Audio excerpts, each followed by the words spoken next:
Hello আপুরা, কেমন আছো? আসসালামু আলাইকুম। আমি ছাদে বেগুন গাছ লাগিয়েছি, দেখো মাশাআল্লাহ অনেক সুন্দর হয়েছে, ফুল আসছে। দেখো এই যে ফুল আসছে, কি সুন্দর ফুল, বেগুন হবে। অনেক গাছ লাগিয়েছি, দেখো অনেক অনেক বেগুনের ফুল আসছে সব। এটাও বেগুন গাছ, সবগুলিতে মুকুল আসছে। তারপরে এটাও বেগুন গাছ,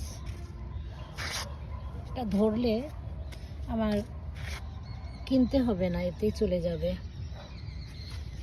তোমরা ইচ্ছে করলে করতে পারো ছাদের ভিতরে, এভাবে ছোট ছোট টবের ভিতরে এই গাছগুলো, বেগুন গাছ, সবজি গাছ, যে কোনো গাছ, টমেটো গাছ, এগুলো লাগাইতে পারো।